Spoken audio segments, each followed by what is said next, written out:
अस्सलाम वालेकुम व्यूज़, कैसे हैं आप? Welcome to my channel Jiya Saad blogs. तो मैं आ गई हूँ ब्रेकफास्ट की प्रिपरेशन के लिए। तो आज मैंने टाइम को सेव करने के लिए क्या किया, मैंने एक ही दफ़ा में 2-3 एग्स 3 उनको मैंने फेंट के एक ही दफ़ा तवे पे बनाने की कोशिश की, ताकि इससे एक ही टाइम में मेरे एग्स बन जाएँ और मेरा जो टाइम है वो सेव हो जाए। फिर बाद में मैंने इनको कटिंग करके इनको पीसेस में किया और फिर ना जो है ऐसे मैंने डिवाइड किया।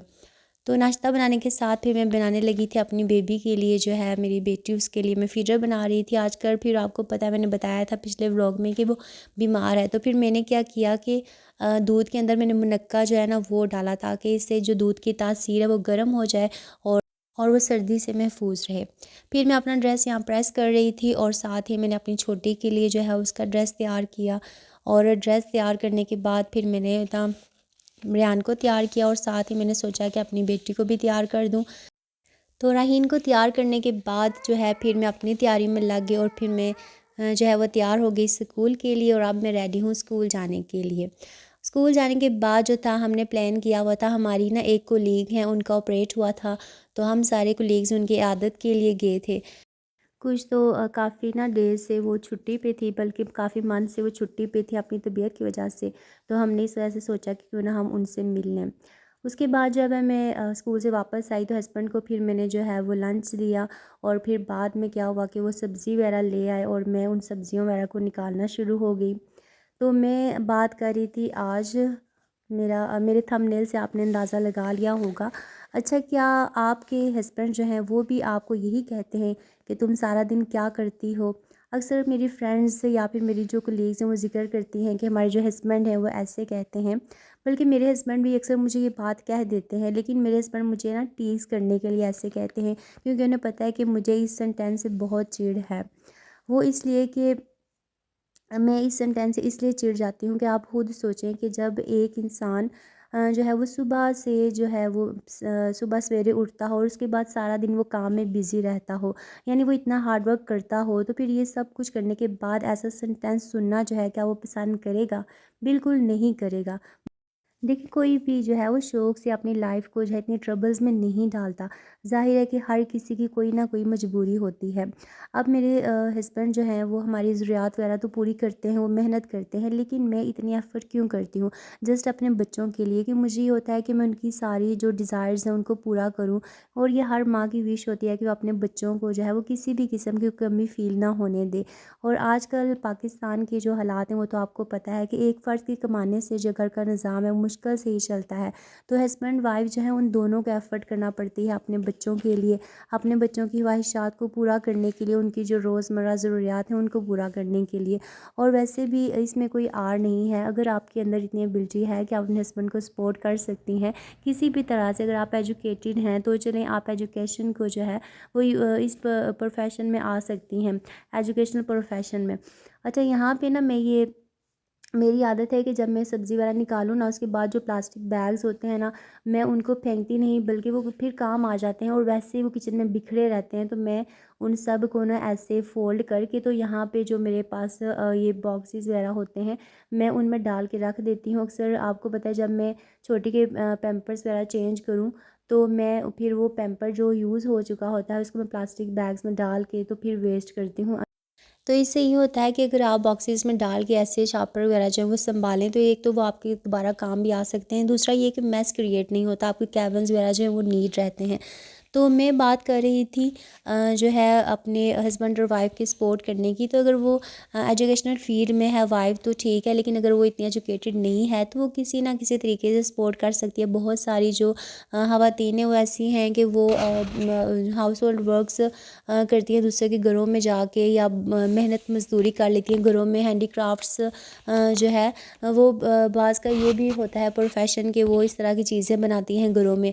तो यही है कि मतलब ख़वातीन जो हैं वो मेहनत से घबराती नहीं, बल्कि वुमेन्स बहुत सारी जो हैं वो मेहनत करती हैं।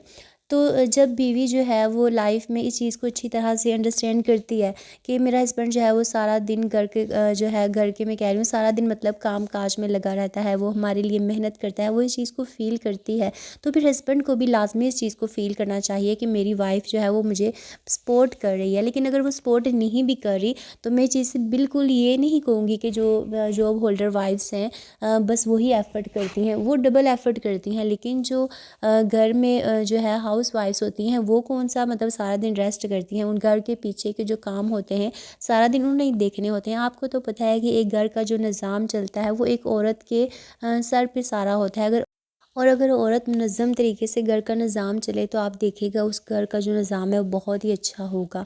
तो ये सारी चीज़ें जो हैं ये वाइफ़ को हैंडल करनी पड़ती हैं कि घर में किस चीज़ की ज़रूरत है, क्या होना चाहिए, क्या नहीं होना चाहिए, ये सब वाइफ़ करती है। तो फिर हस्बैंड को इस चीज़ का एहसास करना चाहिए कि वो सारा दिन बिज़ी रहती है, उसके भी बहुत सारे काम हो गए, वो भी मेरी तरह थकी होगी। तो जब वो हर चीज़ से मेरी केयर करती है, खाने-पीने में दबाने में या ऐसे तो फिर मुझे भी उसकी केयर करनी चाहिए। बल्कि जो है उसे इस तरह नहीं कहना चाहिए कि मतलब तुम सारा दिन क्या करती हो, तुमने कुछ किया नहीं, मैं सब कुछ करता हूँ, मैं थका हुआ हूँ, मैं ये कर रहा हूँ वो। बल्कि उसे इस चीज़ को अंडरस्टैंड करना चाहिए और उसे अपनी वाइफ़ को एप्रिशिएट करना चाहिए। जब आप अपनी वाइफ़ को एप्रिशिएट करेंगे, अगर मेरे इस चैनल को जो है वो मेल पर्सन्स जो हैं वो देख रहे हैं तो मैं उनसे यही कहूँगी कि अगर जब आप अपनी वाइफ़ को एप्रिशिएट करेंगे तो आप देखिएगा कि जो वो काम करती है उसके अंदर जो है वो न्यू स्पिरिट पैदा होती है कि वो अपने काम को है वो ज़्यादा ऑनेस्टी से करे, ज़्यादा जो है स्पिरिट से करे, उसके अंदर ना इंकरेजमेंट पैदा होती है। तो ये आपकी एप्रिसिएशन अगर उसे मिलेगी तो अपने काम को पहले से ज़्यादा अच्छी तरह सर अंजाम देगी।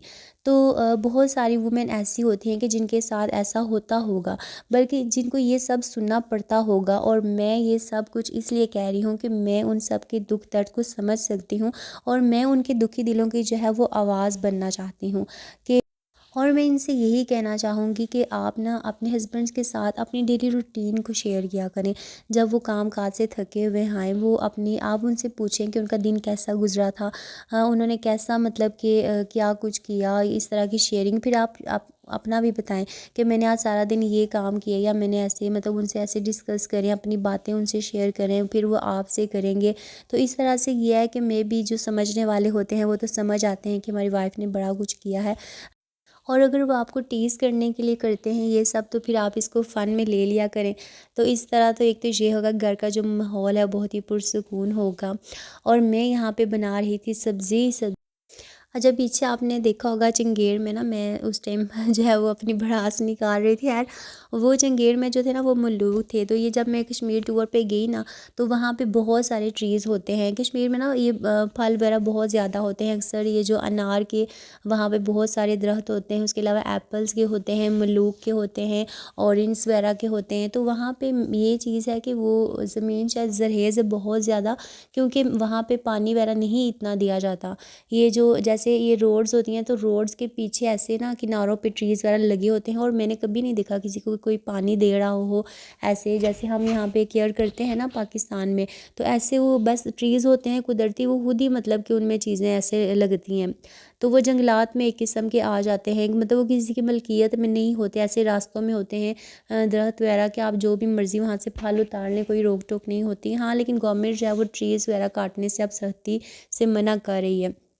तो ये वहाँ पे ट्रीज़ थे मल्लू के, ये हैर हमने रास्ते से नहीं लिए लेकिन हमारे जो रिलेटिव्स थे वो लेकर आए थे। और ये जब मैं लेके आई कश्मीर से, ये बिल्कुल येलो कलर के थे और ना पके हुए थे, बहुत मीठे थे और मुझे अच्छे नहीं लग रहे थे येलो, क्योंकि हम तो शुरू से इस तरह के ड्राई खाते रहे ना। तो फिर मैंने क्या किया कि मैंने इन सब को सेपरेट किया, ये टहनियों और पत्तों के साथ है तो मैंने इन सबको सेपरेट करके फिर इनको ड्राई किया और ड्राई होने के बाद ये फिर अपनी इस हालत में आ गए ब्लैक कलर में। और भी बहुत सारे जो कश्मीरी फल हैं वो होते हैं जिनमें से मुझे अक्सर के नाम जो है वो नहीं आते, क्योंकि कश्मीरी जो लोग हैं ना उनको अपनी लैंग्वेज में बताते हैं कि ये बेई है और इस तरह के मतलब उनके नाम होते हैं। हरोट भी होता है वहाँ पे। हम बचपन में जब ना हमारे जो मेरे नानके नाना वगैरह वो सारे कश्मीर में हैं, तो हम बचपन में बहुत ज़्यादा जाते थे। मैं तो 2-2 मंथ जब समर वेकेशंस होती थी मैं कश्मीर में नाना अब्बू के पास ही रहती थी। तो तब मतलब कि अपने मामू और खाला वगैरह के साथ हम बहुत इंजॉय करते थे और बहुत सारे ना उनके ट्रीज़ हैं। तो फिर हम ना उस टाइम सारे वो फल वगैरह उतारते थे, फिर हम उनको खाते थे तो बड़ा मज़ा आता था। तो खैर जो है वीडियो काफ़ी लंबी हो गई है, तो मैं वीडियो ख़त्म करती हूँ इस दुआ के साथ कि अल्लाह ताला जो है हम सब के हस्बैंड्स के दिल में जो है वो हमारे लिए एहसास पैदा करे और हमारे रिश्ते को जो है वो मज़बूत बनाए। तो कटिंग वगैरह करने के बाद जो है मैं फिर बनाने लगी सब्ज़ी। तो यहाँ पे फिर तैयार हो रही थी मेरी सब्ज़ी। और मिलते हैं हम नेक्स्ट वीडियो में। अपना बहुत सारा ख्याल रखिएगा, सर्दी से बचिएगा। अल्लाह हाफ़िज़।